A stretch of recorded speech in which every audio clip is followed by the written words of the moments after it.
Ya, baik. Puji Tuhan, nama saya Daniel Muid. Saya dari Sekolah Tinggi Teologia Rumah Murid Kristus Bitung. Program Studi Pendidikan Agama Kristen. Mata kuliah Intisari Alkitab.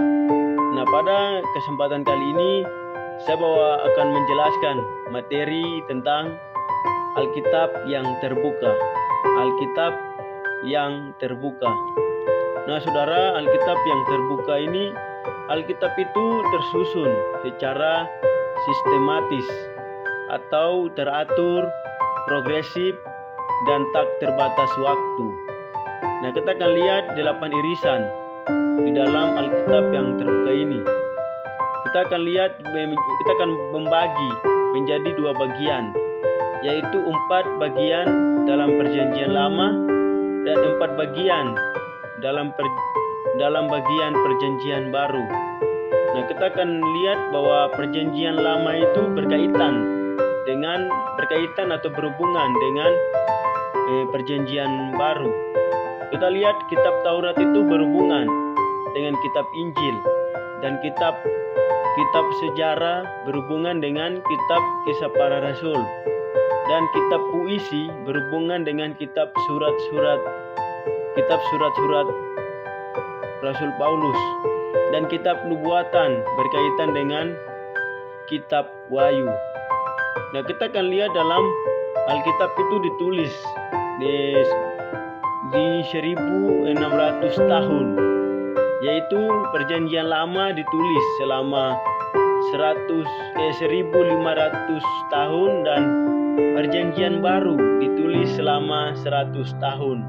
Jadi jumlah semuanya adalah 1600 tahun. Nah, ditulis oleh 40 penulis. Jadi Alkitab itu ditulis oleh 40 penulis dengan latar belakang yang berbeda-beda.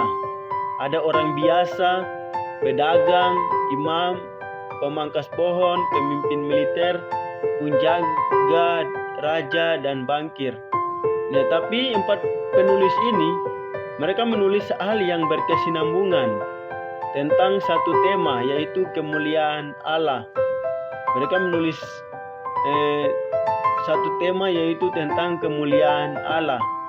Nah, Alkitab terdapat 2 bagian besar, yaitu Perjanjian Lama dan Perjanjian Baru, atau biasa disebut kontrak lama, kontrak baru, atau kehendak Allah lama atau kehendak Allah baru.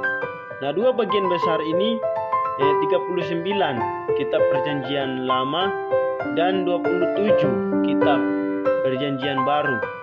Nah, di sana muncul angka yang tidak kebetulan, yaitu 3 kali 3, 3 kali 9, yaitu 27. Ya, 3 kali 9 adalah 27. Nah, Alkitab di Perjanjian Lama ditulis dalam bahasa Ibrani, sedangkan Alkitab di Perjanjian Baru ditulis dalam bahasa Yunani. Nah, Perjanjian Lama yaitu dengan kata lain biasa disebut hukum Taurat. Kalau Perjanjian Baru adalah kasih karunia. Jadi Perjanjian Lama hukum Taurat, Perjanjian Baru adalah kasih karunia. Hukum Taurat berhubungan dengan kasih karunia. Kita kali masuk dalam teleskop. Nah, teleskop ini menceritakan tentang Perjanjian Lama adalah masa lalu yang kekal. Perjanjian Baru adalah masa depan yang kekal. Jadi Perjanjian Lama adalah masa lalu yang kekal, dan Perjanjian Baru adalah masa depan yang kekal. Itu teleskop, dan kita akan lihat di mikroskop, yaitu kejadian. Kita lihat dalam Kejadian 12.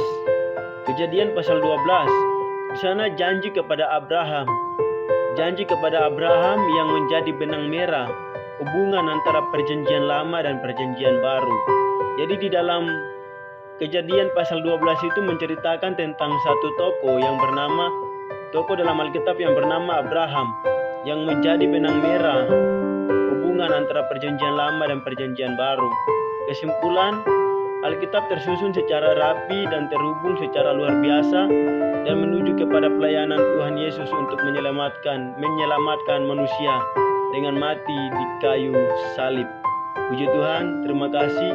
Tuhan Yesus memberkati.